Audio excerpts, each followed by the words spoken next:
ومن أحسن قولا ممن دعا إلى الله وعمل صالحا وقال إنني من المسلمين. السلام عليكم ورحمة الله وبركاته. إن الحمد لله نحمده ونستعينه ونستغفره ونعوذ بالله من شرور أنفسنا ومن سيئات أعمالنا. من يهده الله فلا مضل له ومن يضلل فلا هادي له. وأشهد أن لا إله إلا الله وحده لا شريك له وأشهد أن محمدا عبده ورسوله صلى الله تعالى عليه وعلى آله وصحبه وسلم تسليما كثيرا. আম্মা বাদ, সম্মানিত শ্রোতা দর্শক মন্ডলী, যে যেখান থেকে আমাদের সাথে যুক্ত হয়েছেন, আহলান ওয়া সাহলান ওয়া মারহাবান বিকুম। আল্লাহ রাব্বুল আলামিন আপনাদের দিন দুনিয়ার সার্বিক কল্যাণ, রহমত, বরকত দান করেন। সমস্ত অনিষ্ট, অশান্তি, বালা মুসিবত, ফিতনা ফাসাদ থেকে আল্লাহ রাব্বুল আলামিন যেন সুরক্ষিত রাখেন। আমাদের ধারাবাহিক আলোচনা ফিকহুন নিকাহ, বিবাহের মাসাইল, আজকে পর্ব নম্বর 10। আজ তারিখ 29 রবিউল আউয়াল 1447 হিজরি মোতাবেক 21 সেপ্টেম্বর 2025। আলোচনার বিষয়বস্তু এই পর্বে বিবাহের ক্ষেত্রে দোষ ত্রুটি, আল আয়ুব ফিন নিকাহ, বিবাহের ক্ষেত্রে যেসব দোষ ত্রুটি বলে গণ্য করা হয়, যদি কোনো দোষ ত্রুটি পাওয়া যায় পাত্রের মধ্যে অথবা পাত্রীর মধ্যে, তাহলে সেই ক্ষেত্রে তাদের করণীয় কি বা এই বিবাহের হুকুম কি, এই অবস্থাগুলিতে কি করতে পারে একজন পুরুষ অথবা নারী। লেখক বলছেন, আল আয়ুব ফিন নিকাহ নওয়ান, বিবাহের ক্ষেত্রে যেসব দোষ ত্রুটি হয়ে থাকে সেগুলি দুই রকমের, দুই প্রকারের। প্রথম প্রকারের দোষ ত্রুটি বড় ধরনের দোষ ত্রুটি, এমন বড় দোষ ত্রুটি পাত্র অথবা পাত্রীর মধ্যে যে সহবাসে অক্ষম, অপারগ, বাধাগ্রস্ত করে স্বামী স্ত্রী মিলন। পুরুষের ক্ষেত্রে একেবারে গুপ্তাঙ্গবিহীন অথবা অন্ডকোষবিহীন অথবা নপুংস, কোনো ক্ষমতাই নেই মোটে, এইরকমই নারীদের ক্ষেত্রে বেশ কিছু রোগ রয়েছে, যে রোগগুলি স্বামী স্ত্রী মিলনে পুরোপুরি বাধাগ্রস্ত করে। বিভিন্ন রোগ রয়েছে, যারা বিশেষজ্ঞ চিকিৎসার ময়দানে তারা এই সম্পর্কে বেশি জানেন, ওলামা কেরাম তার বিভিন্ন উদাহরণ পেশ করেছেন। এমন দোষ ত্রুটি নারীর ভিতরে যে মোটেই সহবাসে সক্ষম নয়, বাধাগ্রস্ত। দ্বিতীয় প্রকারের দোষ ত্রুটি, তারপরে হুকুমগুলি বর্ণনা করবো ইনশাআল্লাহ। দ্বিতীয় প্রকার দোষ ত্রুটি হচ্ছে যে এমন দোষ ত্রুটি যাতে স্বামী স্ত্রী সম্ভোগ বা মিলন বাধাগ্রস্ত হয় না, কিন্তু ঘৃণিত বিষয়, ঘৃণা সৃষ্টি করে। পুরুষের মধ্যে এমন কিছু দোষ ত্রুটি রয়েছে যার কারণে স্ত্রীর ঘৃণা হয় তার কাছাকাছি যেতে, অথবা স্ত্রীর মধ্যে এমন কিছু দোষ ত্রুটি রয়েছে যার ফলে স্বামীর ঘৃণা হয়, তার সাথে ঘনিষ্ঠ হতে পারেন, তার কাছাকাছি যেতে পারেন, যেগুলিতে মানুষ কি করে, দূরে সরার চেষ্টা করে, ঘৃণা বোধ করে। আর এক ধরনের দোষ রয়েছে এর মধ্যে, যেগুলিতে স্বামী স্ত্রী মিলন তো সম্ভব উভয় পক্ষ থেকে, কিন্তু সেগুলি সংক্রামক রোগ। পুরুষের মধ্যে অথবা নারীর মধ্যে এমন কিছু রোগ রয়েছে যে রোগগুলি হচ্ছে সংক্রামক। আল্লাহ রাব্বুল ইচ্ছায় যারা নাস্তিক বেদিন তারা মনে করে যে সেসব রোগেই ক্ষমতা আছে, এটি কুফরি কথা। কিন্তু রোগে কোনো ক্ষমতা নেই, তবে কিছু রোগ এমন আল্লাহ সৃষ্টি করেছেন যে রোগগুলি সংক্রমণের মাধ্যম। সাধারণত সেই রোগগুলি ছোঁয়াচে। কোনো আক্রান্ত ব্যক্তির সংস্পর্শে গেলেই আক্রান্ত হতে পারে, যদি আল্লাহ ইচ্ছা করেন, আর না হলে হবে না। ইল্লা বিইযনিল্লাহ, আল্লাহর অনুমতি করে, সৃষ্টিগত অনুমতি ক্রমে হয়ে থাকে। যেমন শারীরিক রোগ রোগ বা ঘৃণার বিষয় শ্বেত রোগ। এখন স্বামীর যদি শ্বেত রোগ থাকে, আল্লাহ হেফাজত করেন প্রতিটি মুসলিম নর নারীর, অথবা স্ত্রী শ্বেত রোগে আক্রান্ত থাকে, গায়ে সাদা সাদা দাগ, অথবা পাগল, স্বামী অথবা স্ত্রী পাগল, মাঝে মাঝে পাগল হয়ে যায়।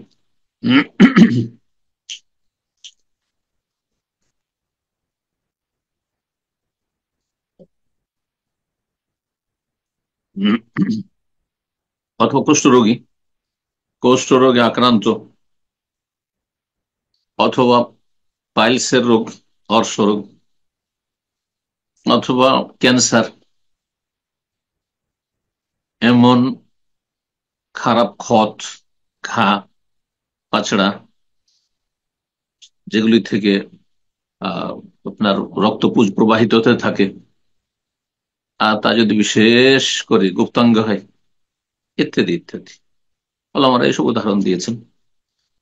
এইরকম রোগগুলিতে হয়তো স্বামী স্ত্রী মিলন করতে সক্ষম, কিন্তু ঘৃণা লাগে, গোটে মানুষ বরদাস্ত করতে পারে না, খুব কষ্ট হয়। এবং এই রোগগুলির অনেকগুলি রোগ হচ্ছে সংক্রামক রোগ, একজন থেকে আরেকজন আক্রান্ত হইতে পারে, এমন ধরনের দোষ। তাহলে দুই রকমের দোষ হইল। এখন প্রথম ধরনের দোষগুলির ক্ষেত্রে হুকুম বর্ণনা করেছেন লেখক। কোন নারী যদি দেখে, টের পায় যে তার স্বামী যার সাথে তার বিয়ে হয়েছে, তার গুপ্ত অঙ্গ নেই, কাটা, অথবা এমন সামান্য আছে যার দ্বারা সহবাস সম্ভব নয়, লেখক বলছেন ফালাহাল ফাস, তাহলে সেই নারীর পূর্ণ অধিকার রয়েছে বিবাহ বিচ্ছেদের, তার থেকে বিবাহ বিচ্ছেদ করে নেবে। বলবে তুমি তালাক দিয়ে দাও, না হয় নিজে খোলা নেবে, না হলে রাষ্ট্রীয় যে আইন রয়েছে, আদালত রয়েছে, আদালতের প্রতিনিধিরা রয়েছেন যারা দায়িত্বশীল, তাদের শরণাপন্ন হয়ে বিবাহ বিচ্ছেদ ঘটাবে। মুসলিম শাসকের বা মুসলিম শাসকের যারা প্রতিনিধি, তাদের বিবাহ বিচ্ছেদের অধিকার রয়েছে যদি তালাক বা খোলার মাধ্যমে সমাধান না হয়।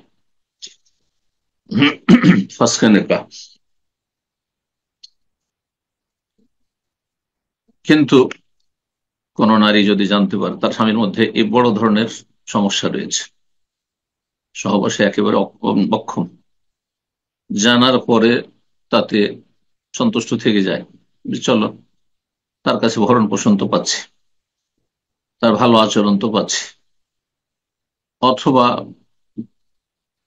যেভাবে হোক বা যে কোনো কারণে হোক সে থেকে গেল, অসুবিধা নেই, তুমি থাকতে প্রস্তুত, তার সাথে সংসার করতে প্রস্তুত,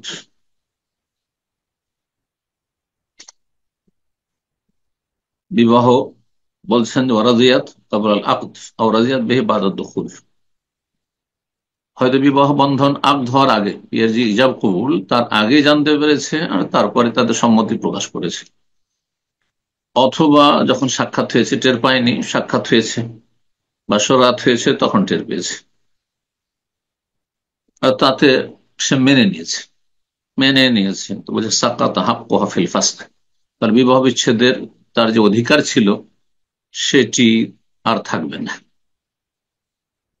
সম্মতি দিয়ে দেওয়ার পরে পরে কথা বলার অধিকার নাই যে না আমি থাকবো না। তাহলে প্রথমখানে চিন্তা করে নিতে হবে, যখনই জানতে পারবে এই ধরনের বড় দোষ ত্রুটি, তখনই চিন্তা করে নিতে হবে।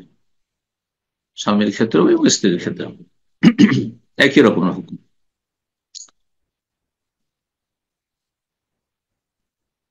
তারপরে লেখক বলছেন, এমন কোন দোষ ত্রুটি যদি থাকে যে দোষ ত্রুটির কারণে সহবাসে বাধাগ্রস্ত হয় না স্বামী স্ত্রী, কিন্তু তাতে ঘৃণা লাগে, ফেরুজ আল আখার, একজন আরেকজনের কাছাকাছি হইতে পারে না, ঘৃণা লাগে। যার মধ্যে দোষ আছে তার কাছাকাছি হইতে পারে না, স্ত্রীর মধ্যে সেই দোষ ত্রুটি গুলো আছে অথবা স্বামীর মধ্যে দোষ ত্রুটি আছে। যেমন বলা হলো শ্বেতরোগ, হ্যাঁ, কুষ্ঠরোগ, অথবা বোবা। আল্লাহ বলছেন যে বোবা, একজন বোবা, এখন বোবার সাথে সংসার করবে না করবে না জানতে পারলো, বিয়ের আগে জানতে পেরে যদি সম্মতি দিয়ে থাকে তাও বিয়ে হয়ে যাবে। আর যদি বিয়ের পরে জানতে পারে, তো যখন জানতে পারবে তখনই তার অধিকার রয়েছে, সে অধিকার প্রয়োগ করবে আর বিবাহ বিচ্ছেদ করবে। আর না হয় মেনে নিলে তাহলে সেটা মেনে চলতে হবে। এইরকমই যে কোনো দোষ ত্রুটি যদি থাকুক সঙ্গে, কোনো ঘা পাছড়া ইত্যাদি থাকে, কেউ পাগল হয় ইত্যাদি, এইসব ধরনের রোগ যদি হয়, তাহলে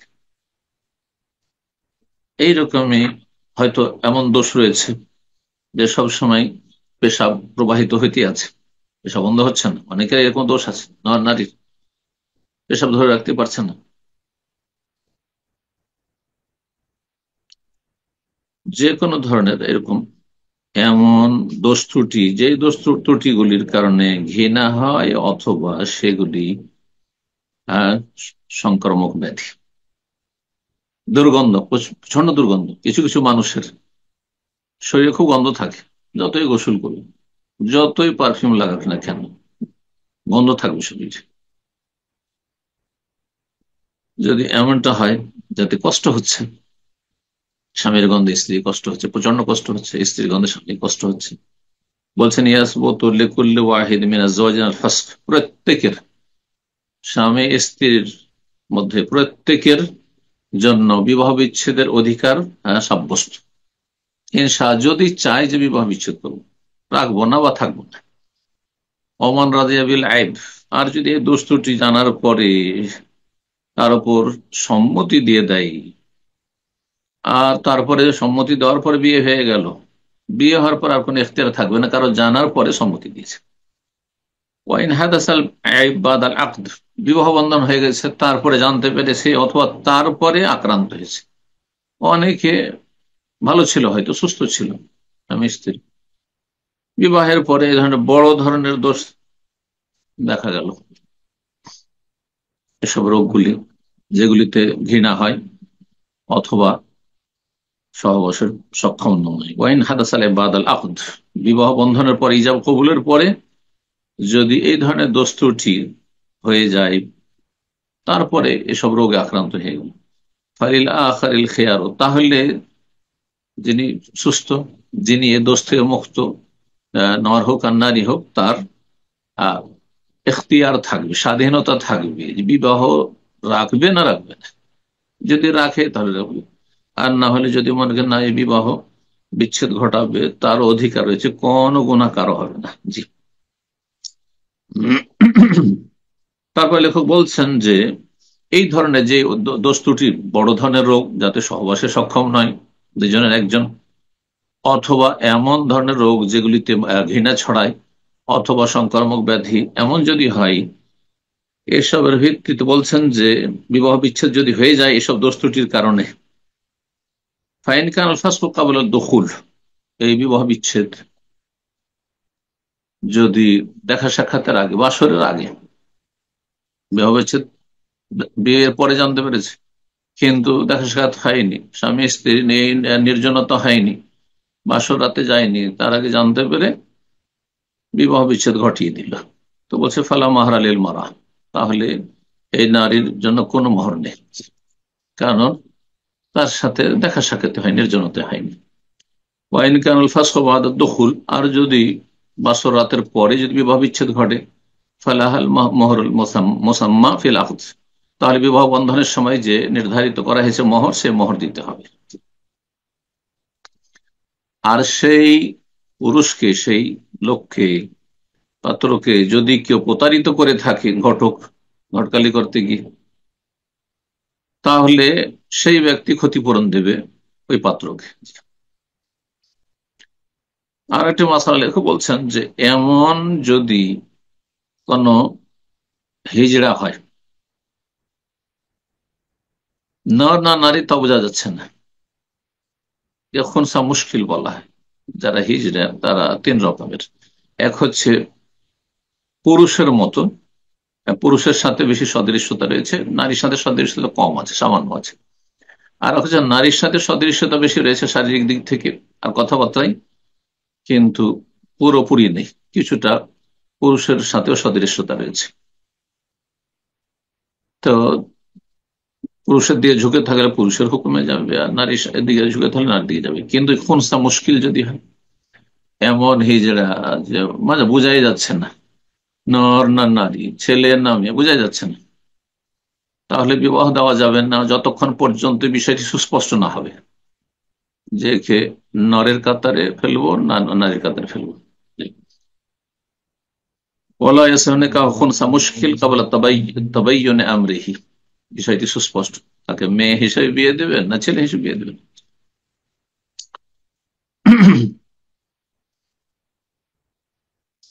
তারপরে লেখক বলছেন, বিয়ে হওয়ার পরে যদি দেখা যায় যে কোনো মহিলার স্বামী হচ্ছে বন্ধা, তার ছেলে মেয়ে হবে না,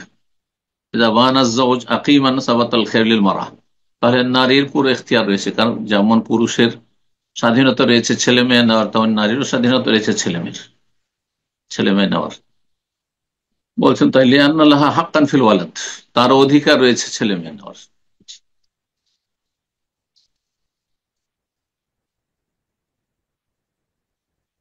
সর্বশেষ মাসলা বলছেন এন্নিন বলা হুয়াল আজিজ আনিল ইলাজ, এমন কাপুরুষ ব্যক্তি, যেই ব্যক্তি স্ত্রীর সাথে মিলন করতে পারে না, অপারক।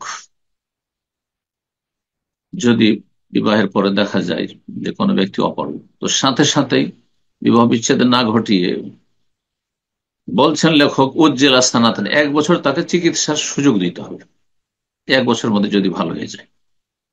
ওমান ওয়াজাদাত যাওজাহা আইনিনান, কোন মহিলা যদি তার স্বামীকে অপারগ পায়, অক্ষম পায়, তাহলে উজ্জেল আস্তানাতেন, 1 বছর তাকে ছাড় দেওয়া হবে বিচার ফয়সালার পরে।